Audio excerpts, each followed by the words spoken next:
Ok, on va commencer cette vidéo avec une petite énigme, et je suis prêt à parier tout ce que tu veux que ton cerveau va te faire échouer. Tu vois ces 9 points, je vais te demander de tous les relier en traçant uniquement 4 lignes. Mets sur pause si t'as besoin de plus de temps. C'est bon, t'as réussi? Non, tu l'as toujours pas? Rassure-toi, t'es pas le seul. 97% des gens n'arrivent pas à résoudre cette énigme du premier coup, parce qu'elle nécessite une philosophie de réflexion bien particulière. Cette énigme, si toutefois on essaye de la comprendre, elle nous apporte un schéma de pensée qui permet de réussir dans énormément de domaines. C'est exactement grâce à cette façon de réfléchir qu'en 2008, une petite poignée de financiers marginaux ont réalisé avec succès le pari de toute une vie. Ils ont généré à partir d'une simple idée, non pas des millions, mais des milliards de dollars. Et le plus fort dans tout ça, c'est que n'importe qui aurait pu faire la même chose. Et dans cette vidéo, on va analyser quelles méthodes de réflexion et traits de caractère ont permis à ces personnes d'arriver à leur fin. Pour ce faire, on va se baser sur le film The Big Short, qui retrace l'histoire de ces quelques financiers en 2008. Tu vas voir, ils sont tous bien différents les uns des autres, et peut-être même que tu te reconnaîtras au travers de l'un d'eux. Mais surtout, ce qui sera intéressant, c'est de voir comment, toi et moi, on pourrait appliquer cette méthode de pensée pour réussir chacun dans des domaines qui nous tiennent à cœur. Dans l'actualité ce soir, la tempête sur les marchés financiers. La célèbre banque d'affaires américaine Lehman Brothers se déclare en faillite. Ce n'est pas le crack de 1929, mais ça y ressemble. Bref, une bonne crise qui rappelle à tous ces financiers et ces élites qu'il ne faut pas aller trop loin par cupidité, parce que, ouais, c'est de leur faute. Cette crise financière, elle vient des banques, et leur fonctionnement est loin d'être clair. Et il y a cette scène culte dans le film qui résume bien la situation. Bien, en clair, l'obligation que Ranieri a mis au point a été méga profitable pour les banques. Elles ont pris des milliards et des milliards à coût de 2% de marge sur chaque obligation vendue. L'obligation dont elle parle, c'est ce qu'on appelle des CDO. Pour faire le plus simple possible, quand les banques te prêtent de l'argent, elles te font un crédit. Mais quand t'es la banque, t'as toujours le risque que la personne à qui tu as prêté l'argent ne te rembourse pas. C'est ce qu'on appelle le risque de crédit. Et pour se débarrasser de ce risque et continuer de prêter toujours plus, certaines banques américaines ont décidé de prendre un paquet de crédits et les regrouper tous ensemble pour les revendre à des investisseurs privés. Le tout en prenant évidemment des bonnes commissions. Vous occupez pas de mes marges, par ailleurs, bien grasse en effet. Puis ils se sont retrouvés à court de prêts IMO à mettre dedans. Alors les banques ont inclus des prêts de plus en plus risqués dans leurs obligations. Les crédits subprime dont elle parle sont des prêts à taux variables qui ont été distribués massivement par les banques à des gens qui n'auraient jamais dû avoir accès à ces prêts en temps normal. Notre ami Michael Burry, il vient de réaliser que ses obligations hypothécaires supposées être à 65% triple A sont en réalité un gros tas de Lui, merde. c'est notre premier protagoniste, Michael Burry. C'est lui qui a découvert la supercherie en premier. Médecin de formation, rien ne le prédisposait à devenir une des légendes de Wall Street. Il est né avec une maladie, une espèce de cancer de la rétine, qui a causé la perte de son œil gauche. Donc, dès le plus jeune âge, il a pris l'habitude d'être différent des autres. Il a beaucoup de mal à saisir les subtilités de langage, et n'arrive pas à tenir une conversation normale. Forcément, il est vu comme ce mec bizarre qui se retrouve souvent tout seul. Mais ce handicap n'en est pas vraiment un. En fait, tu vas le voir, ça va devenir une véritable force par la suite. Cette solitude, elle l'a contraint dès le plus jeune âge à réfléchir seul et à avoir le souci du détail. Parfois même un petit peu trop. Par la force des choses, il a appris à se méfier de tout, mais surtout des autres. Donc c'est grâce à ces traits de caractère bien particuliers qu'il a non seulement su déceler l'opportunité d'une vie, mais en plus, il a aussi su la concrétiser. Si je te demandais, selon toi, quel serait le type d'investissement le plus sûr? Tu me répondrais très probablement l'immobilier. Et c'est en partie vrai.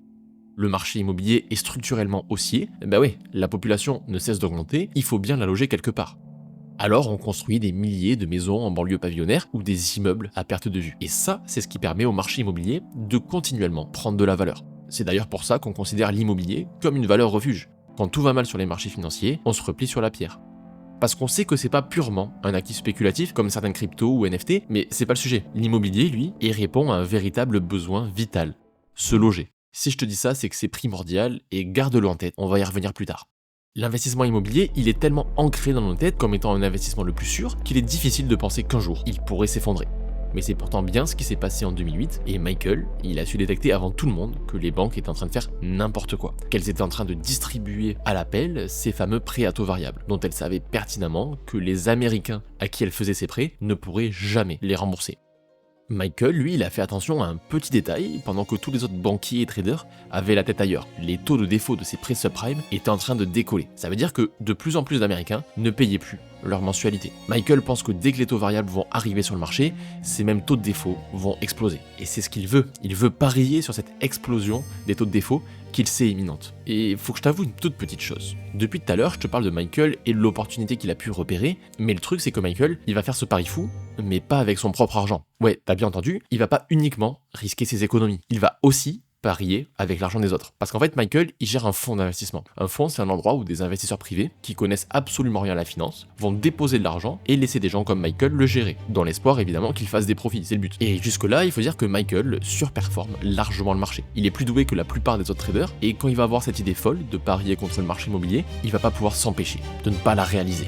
Alors il va s'empresser d'aller voir toutes les banques de la place, et son idée est tellement marginale qu'il existe à ce jour aucun produit qui lui permettrait de parier sur la chute du marché immobilier. En fait, pour faire simple, il va payer une assurance sur le risque de défaut de ses CDO. Ce qui veut dire que Michael va payer des primes annuelles, comme toi en fait, qui paye l'assurance de ta voiture ou de ta maison, sauf que là, ça coûte légèrement plus cher. Mais par contre, si le CDO fait défaut, il va empocher une très grosse somme d'argent. C'est un peu comme si Michael avait une maison pourrie et payait une assurance sur cette maison, que cette maison prenait feu et qu'il la reconstruisait à neuf grâce à l'assurance. Et donc, sans en parler à personne, il va prendre la décision d'acheter pour des millions d'euros de ces fameux contrats de swap. Les banquiers en viennent même à se moquer de lui tellement ils trouvent que cette idée est à côté de la plaque. Si bien qu'ils essaient même pas de comprendre l'idée qu'il a derrière la tête. Ils veulent simplement empocher les plus grosses commissions possibles. Bien grasse, en effet. Mais tout va changer quand Michael décide de l'annoncer à ses clients. Et à ce moment-là, personne, mais absolument personne, n'est d'accord avec lui, ni même ne considère que ça peut être une idée envisageable. Les clients sont furieux, et c'est d'ailleurs compréhensible, puisqu'il est en train de jouer avec leur argent. Michael, en fait, il a une vision peu commune, et il pense que les autres ils peuvent l'avoir aussi. Mais non, ils n'ont pas l'esprit assez ouvert. Mais le pire dans tout ça, c'est qu'il est convaincu au plus profond de son être qu'on lui fait confiance. Qu'après avoir expliqué à ses clients son raisonnement, tout le monde aurait compris et aurait la même vision de l'avenir que lui. Et oui, c'est vrai qu'effectivement, jusqu'à maintenant, il a amené des bonnes performances à ses clients avec des investissements plutôt classiques. Mais dès qu'on sort un petit peu des sentiers battus, ces investisseurs qui en réalité n'y connaissent pas grand chose en finance et qui ont plutôt l'habitude d'écouter ce que disent les médias, les bruits de couloir, qui suivent le troupeau en somme, et là ils sont complètement paniqués. Mais Michael, ça change rien pour lui. Et il va aller encore plus loin, parce qu'il va continuer d'acheter ses contrats de swap en sachant pertinemment qu'il y a une clause dans le contrat qui fait que si les clients décident de récupérer leur argent, les contrats deviennent caducs et les clients perdent tout. Du coup, il y a deux issues possibles. Ou tout le monde gagne avec lui, ou tout le monde perd. Et le problème pour l'instant, c'est que même si les signes sont effectivement là, même si tous les indicateurs montrent bien que Michael a bel et bien raison, le prix des CDO continue de monter et il n'y a pas encore de défaut pour le moment. Même ses propres employés commencent à douter de lui et pensent peut-être qu'il s'est trompé. Ça arrive à tout le monde. Mais en fait, il joue dans un jeu qui est truqué. Un peu comme si on essayait de gagner contre le casino. Les banques, elles s'achètent et s'échangent ces fameux CDO entre elles pour continuer de faire monter les prix. Et ça, on y reviendra après parce que c'est encore plus dingue que tu penses. Mais Michael s'est différencié de bon nombre de traders parce qu'il a su tenir bon. Il a fait confiance à sa capacité de réflexion à voir là où les autres ne voyaient pas. Face à la pression, il n'a rien lâché et au fond, il doutait même pas de lui. Ce qui le stressait en réalité, c'était plutôt le fait de ne pas comprendre pourquoi il sait qu'il a raison, mais rien ne bouge sur les marchés. Et quand les taux variables sont entrés en vigueur en 2008, des milliers de CDO ont bel et bien commencé à faire défaut. Et là, pour Michael, c'était le jackpot. Il va empocher des sommes astronomiques et les banques vont perdre de l'argent. Les mêmes qui se moquaient de lui, au départ, l'appellent en détresse pour lui racheter ses fameux contrats de swap juteux. Il a fait gagner des montants gigantesques à ses clients. Sion Capital, son fonds d'investissement, a gagné au total 2,89 milliards et a pris presque 500% de valorisation. Ce qui est fascinant avec Michael Burry, c'est qu'il n'a pas cherché à avoir raison. Il a simplement voulu comprendre. Là où la majorité des investisseurs se plaisaient dans des consensus, lui ne va pas chercher la validation de qui que ce soit. Il a juste posé son regard là où les autres ne l'ont pas fait. Et surtout, il a accepté ce qu'il a vu. D'ailleurs, en parlant de ça, est-ce que tu as eu le temps de réfléchir à l'énigme qu'on a vue au début de la vidéo? Tu l'as toujours pas? Ok, je vais t'aider un petit peu. Naturellement, tu as dû essayer de relier ces points entre eux, mais qui t'a dit que les traits que tu devais tracer devaient absolument rester dans la limite imaginaire de ce carré? Fais comme Michael, vois plus grand, cherche à repérer ce que les autres ne veulent pas regarder. Pourtant, penser différemment, c'est pas juste le fait de voir ce que les autres ne voient pas. Cette indépendance intellectuelle, elle s'accompagne d'une terrible conséquence que peu sont capables de supporter. J'ai nommé la solitude. T'as déjà eu cette idée folle, ce rêve qui te saisit d'un coup, ce nouveau business révolutionnaire que t'as envie de monter, ou cette passion non conventionnelle, et que tout excité, tu la partages à tes proches, plein d'enthousiasme, convaincu que tu tiens quelque chose, et là tout s'écroule. On va te dire que c'est risqué, que ça ne marchera pas, que tu perds ton temps. Ce moment où ton rêve se heurte aux doutes des autres, c'est exactement ce que vit quelqu'un qui pense différemment. Et c'est ça le plus dur. Le plus dur, c'est pas de découvrir la vérité comme l'a fait Burry, ou de réussir à penser différemment à proprement parler. Le plus compliqué, c'est de tenir bon face à l'incompréhension de la masse. Les gens n'aiment pas ceux qui remettent en question leur confort mental. Et on l'a tous connu un jour, cette intuition, cette conviction que personne ne partageait, et le pire, c'est que très souvent, on l'a laissé mourir sous le poids du regard des autres. On n'est jamais passé à l'action parce qu'on est terrifié. Il faut une force presque irrationnelle pour continuer d'avancer quand personne ne te suit. Et ça, Michael, il a réussi à le faire. Il a tenu bon, il a supporté les doutes, les critiques, la solitude et même les menaces de poursuite judiciaire, jusqu'à se retirer victorieux. Mais pendant ce temps-là, il n'était pas seul. Il y en a d'autres qui ont vu la même chose que lui et qui se refusent de vendre leur position. Lui, c'est Mark Baum, et c'est le dernier à détenir un gros montant de contrats de swap, et s'il les détient encore, c'est poussé par une autre motivation. Mark Baum déteste les banques et plus généralement tout l'écosystème financier. Il rêve d'un monde juste où les banques ne s'enrichissent pas sur le dos de la population. Malgré cette rancœur, à l'instar de ses confrères, il n'a pas pu monter son propre fonds d'investissement et dépend directement de Morgan Stanley, une banque. C'est ironique, non ? Et retenez bien cette info parce que c'est vraiment indispensable pour la suite. Son équipe, composée de 3 autres traders, croit en lui et sa vision. C'est alors qu'ils entendent parler de cette idée improbable de shorter le marché financier. Et Mark ne voit pas une simple opportunité de s'enrichir, il voit surtout l'opportunité de parier contre les banques. Cela attise sa curiosité et bien sûr Mark rêverait que ce soit vrai. Même si au départ son équipe est contre cette idée, pense que Mark en fait une affaire personnelle, ils vont quand même lui accorder une chance. En revanche, là où ils vont se différencier, penser différemment encore une fois, en dehors des limites, c'est qu'ils vont chercher les signes d'une potentielle bulle immobilière, non pas dans les chiffres ou en épluchant des pages de contrats comme a pu le faire Michael Burry par exemple. Eux, ils vont récolter ces infos sur le terrain. Et c'est là qu'ils tombent des nues. Ils constatent qu'il y a bien une gigantesque bulle immobilière, mais tout le monde est en train de fermer les yeux. Comme si le prix des maisons qui quadruplent en quelques années était normal, que des lotissements entiers soient abandonnés, comme si nous étions en pleine apocalypse. Mark a bien compris qu'il y a une bulle, mais en enquêtant encore plus profondément, il comprend l'ampleur des dégâts et en est complètement déboussolé. En outre, il apprend que les agences de notation surévaluent les notes de ces CDO. Ces agences-là savent pertinemment que ces obligations sont merdiques et devraient être reléguées au rang de triple C. On continue de les noter triple A.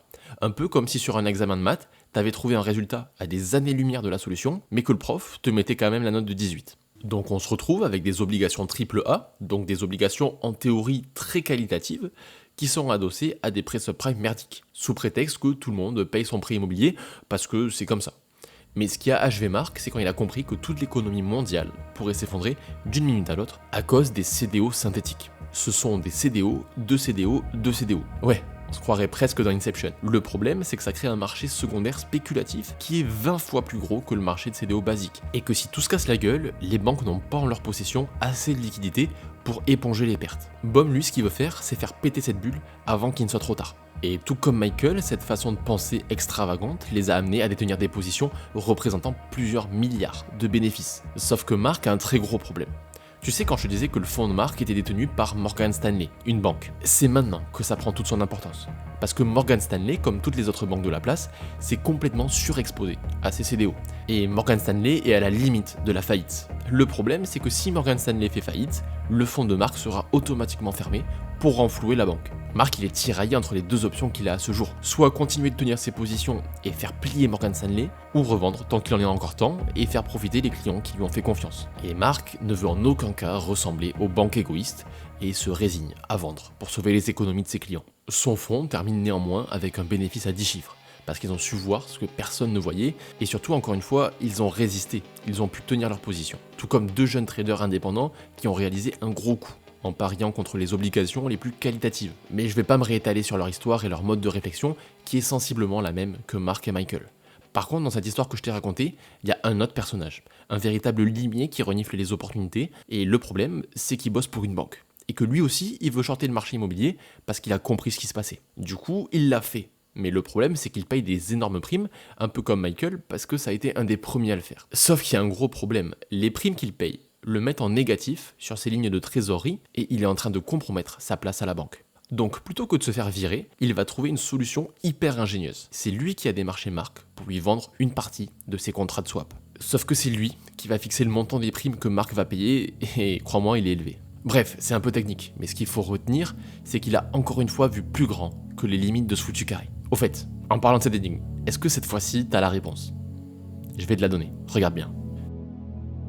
Ça paraît évident une fois dit comme ça, mais je suis quand même curieux de savoir combien d'entre vous ont réussi à le faire avant que je vous dévoile la réponse. Ce que tu peux retenir de cette vidéo, c'est que tu dois faire vraiment attention à ne pas réfréner ton intelligence uniquement pour te fondre dans la masse. Sois unique, sois toi-même, on a bien vu au travers de ces différents personnages qu'il y a autant de moyens de réussir qu'il y a de personnalités différentes. On n'est pas obligé de suivre aveuglément la pensée commune. Attention, ne te méprends pas sur ce que je te dis. Je ne te dis pas d'être obligatoirement en conflit avec les autres et chercher absolument à imposer ta vision, mais simplement de ne pas te fixer des barrières invisibles à ton raisonnement. J'espère que cette vidéo t'aura permis de voir plus loin que tes propres limites, et ça m'intéresse surtout de savoir dans quel domaine est-ce que tu penses que cette vidéo t'aura peut-être décoincé. Ciao.